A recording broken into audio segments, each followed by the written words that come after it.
Halo, gue Randy. Kali ini gue bakal unboxing Black Shark Fan Cooler VR11. Cuma gue nggak bisa janjiin ini bakal banyak stok ya, soalnya kan ini produk tahun lalu dan udah keluar penggantinya.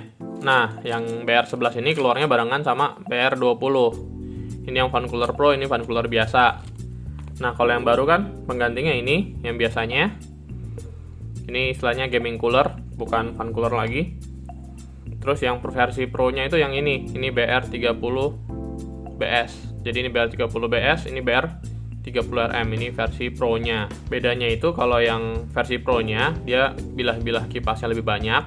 Terus di software-nya juga ada namanya Shark Arsenal. Jadi dia bisa setting-setting di situ. Kalau yang ini nggak ada. Dan yang versi biasa itu nggak ada RGB-nya juga. Kalau buat gue sih nggak masalah sih kalau cuma masalah RGB. Oke, nah kita balik ke BR11. Nah, ini banyak banget yang request, banyak banget yang nanyain. Sebenarnya gue juga penasaran. Gue lebih serak yang ini sebenarnya dibanding yang BR30RM. Kenapa? Karena ini udah ada bawaannya silikon thermal pad-nya.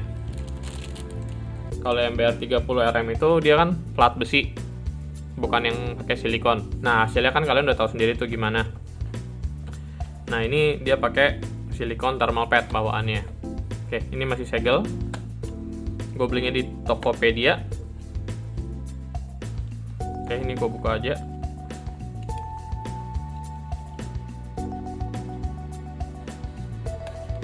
Untuk tesnya mungkin nggak hari ini ya. Ini kita tes-tes kayak biasa dulu aja. Tes singkat dulu. Tes singkatnya nggak singkat. Ini udah kosong. Ini buku petunjuknya. Bahasa Cina. Oh, ini ada bahasa Inggrisnya. Ini udah Type C. Wah, bagusnya udah ada power on off-nya, power key. Ada lampu indikator. Jadi atas bawahnya jalan, naik turunnya. Dia minimal 5 volt 2 ampere ya. Jadi kalau bisa usahain lebih tinggi dari 5 volt 2 ampere. Nah, yang gue bakal pakai nanti di 5 volt 2,4 ampere seperti biasa. Nanti gue bakal cek di 65 watt juga. Dia pemakaiannya seperti seberapa. Oke, ini barangnya. Gue singkirin dulu. Oh ya, ini juga nggak dapet kabel, jadi cuma BR20 doang yang dapet kabel. Ini beratnya cuma 62,7. Ini enteng juga, enteng banget. Terus kita lihat lebarnya.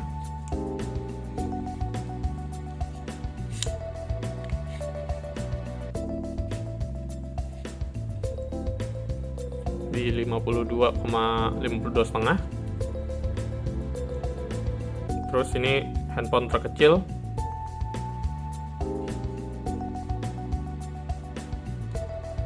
Handphone terkecilnya bisa 64,2 dan paling lebarnya di 93. Jadi ini nggak jauh beda sama yang versi Pro-nya sebenarnya. Versi Pro-nya itu juga sama 9,3 cm. Lebih kecil malah. Oke, ini perbandingannya sama yang BR20. Ini lebih gede ya. Ini kipasnya juga cuma 5. Ini BR30BS. Dan ini BR30RM. Nah, ukurannya nggak jauh beda. Padnya lebih lebar yang BR30RM, tapi dia besi. Kalau yang ini lebih kecil, tapi itu udah silikon. Oke, kita buka aja langsung.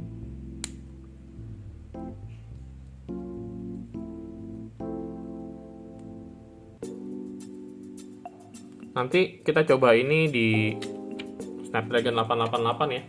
Jadi kemarin gue masih minjem yang Oppo Find X3 Pro-nya.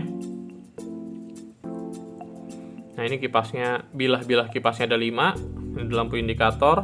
Ini ada on off. Kecil. Ini sayangnya warna putih sih. Kalau misalnya pakai handphone yang putih sih keren juga. Cuma handphone gue nggak ada yang warna putih. Ini jari-jarinya lumayan kecil, tapi banyak. Jadi harusnya airflow-nya bagus, tapi nggak kena ke jari. Oke, kita coba nyalain dulu 10 menit. pakai timer dulu.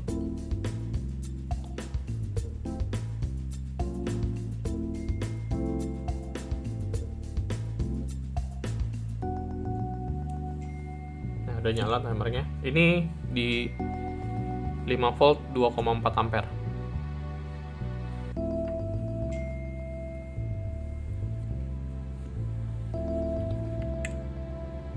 Ini di awalnya udah langsung ke 16. Kalau ngeliat sebelum-sebelumnya sih, lihat review lain itu udah bisa di bawah 10 derajat. Ini gue usahain gak pegang padnya. Kalau pegang padnya nanti takutnya suhunya berubah. Lumayan bagus ya, menit kedua udah seperti ini, udah di bawah 10. 8,3. Ini gue sambil siapin. Ini kalau gue tes nanti pakai Baseus yang 65 watt. Ini kabelnya yang 100 watt. Oke, udah 4 menit. Bagus ya sebenarnya ya. 5,8. Ini bagus sebenarnya. Walaupun bilah-bilah kipasnya cuma 5.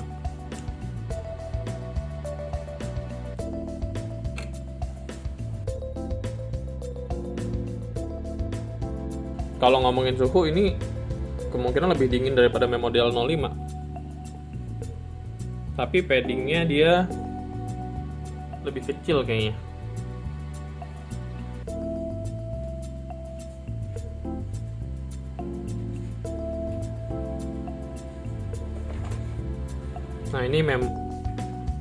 Nah ini model 05. Ini yang lama, ini yang baru.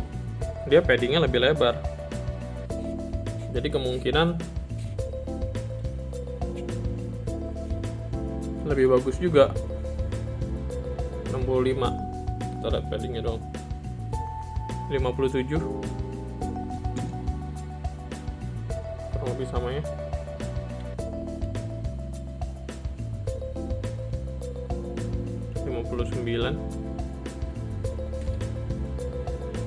Ya, kalau yang ini cuma jauh sekali tuh.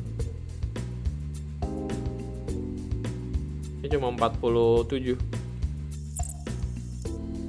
Udah 7 menit.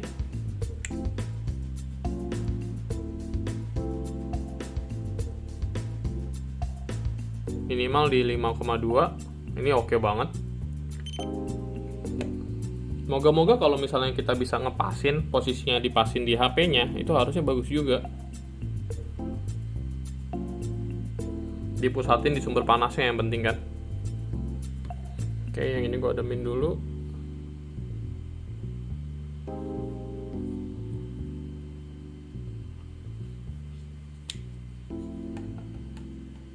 Nanti kita cobanya di sini ya. Vivo. Ini Oppo Find X3 Pro. Lihat 8. Udah di bawah 5.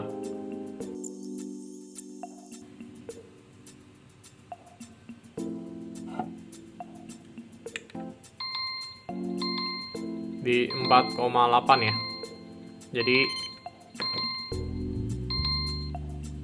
Jadi di suhu ruangan 26,7.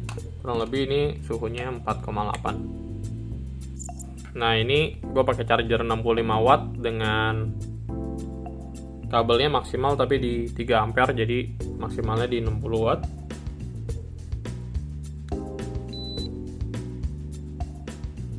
Gue nyalain. Nah ini kepakainya cuma 6,5 watt, jadi ini 6,5 watt.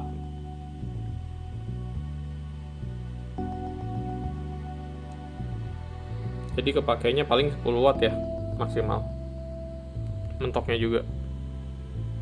Jadi dia udah benar pakai yang 5 volt 2 ampere. Oke, dingin banget sih. Ini kalau kelihatan di sini ada cairannya. Jadi kemarin kan gue udah kasih lihat hasil 3D Mark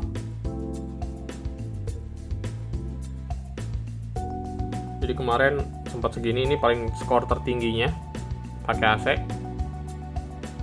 Lagi dingin-dinginnya AC-nya itu 25 derajat kalau nggak salah. Ini kita pakai di sini. Dan ini pas ya. Jadi nggak bisa langsung ke tempat lengkungan, harus di sini pakainya. Sebelum lengkungan. Kalau nggak dia nggak pas, nggak nempel semua permukaan nih. Oke, ini ngepas sih. Oke, kita colok. Ini gue balikin ke 5 volt 2,4 ampere.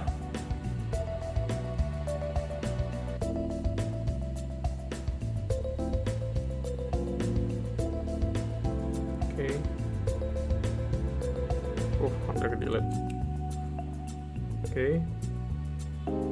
Ini karena bodinya kaca, jadi ketara banget. Ini gua bersihin dulu, udah clear semua, udah nggak ada aplikasi di background. Kita buka 3D Mark, Redlock Extreme Test, dan mulai.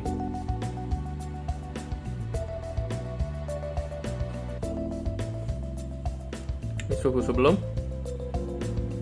32.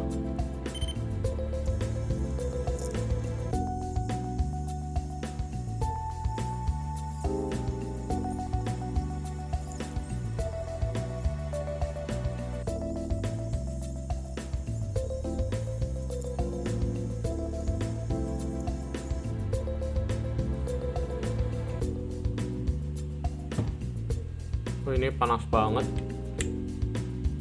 dan sampai 47 derajat. Ini dipegang juga berasa panasnya, nggak nyaman banget. Ini bener-bener nggak nyaman banget. Nah ini tapi ada kenaikan di lowestnya, jadi kita lihat di result. Nah ini kita bisa lihat di lowest loopnya ada kenaikan, di base loopnya ada selisih 15 poin. 15 poin nggak usah terlalu kita pusingin. Nah ini juga nggak terlalu beda. Kita lihat stability-nya 57 ke 60. Jadi ada sedikit perbaikan,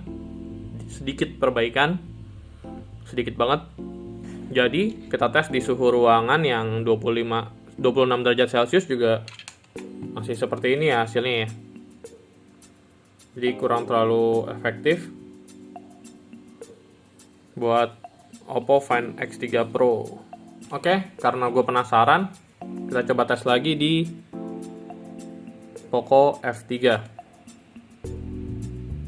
Karena kita banyak mainnya di Poco F3 ya, jadi harusnya lebih menggambarkan.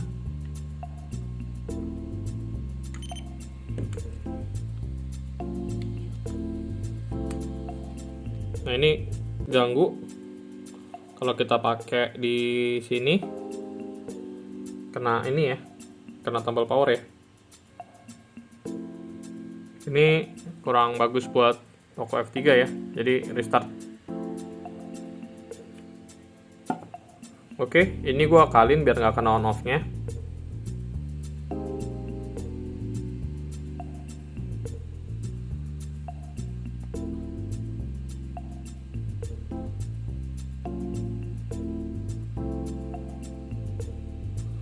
Nah caranya gue taruh di sisi paling bawah tombol power, baru gue jepit. Ini gue matiin dulu semua, terus gue speed boosting. Standarnya ya, ini standar sebelum gue tes, gue selalu seperti ini. Kita beres, kita clear data, kita clear background. Nah ini yang pakai cooler seperti biasa, ini yang hasilnya pakai cooler di atas 1000. Kalau nggak pakai cooler itu selalu di bawah 1000. Oke. Ini kita tes.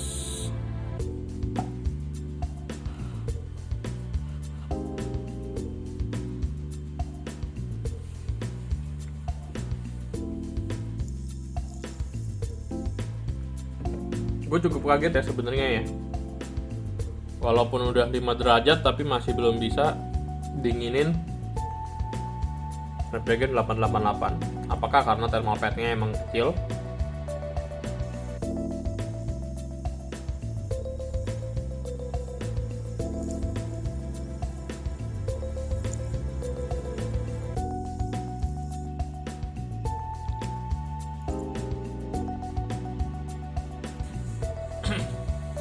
Oke, dan ini hasilnya. Kalau misalnya kita bandingin, kita lihat ini lumayan bagus ya. Ini udah kayak cooler yang lumayan.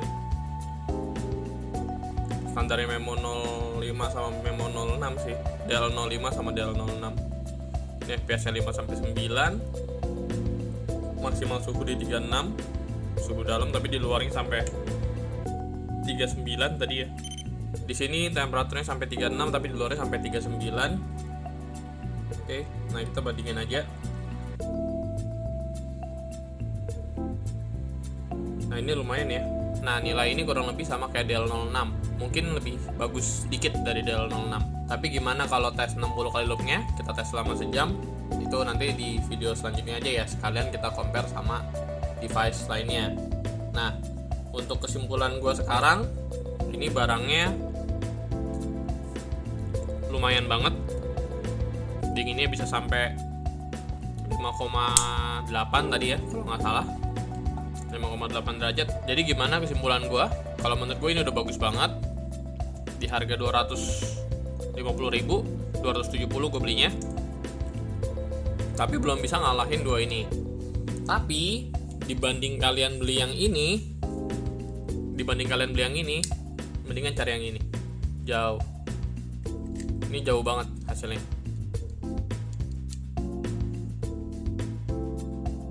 Jadi kalau kalian emang maunya Black Shark, merek Black Shark, ya ini paling murah. Yang ini di skip. Ini hasilnya sama, dua ini hasilnya sama kurang lebih. Kalau gue prefer yang BR20 karena lebih murah. Kalau kalian ada budget lebih ya mau beli ini karena ada termostatnya juga nggak apa-apa. Tapi yang ini nggak ada tombol on off-nya. Kalau kalian mau beli ini silahkan, ini udah bagus juga. Oke, demikian dari Randy. Terima kasih.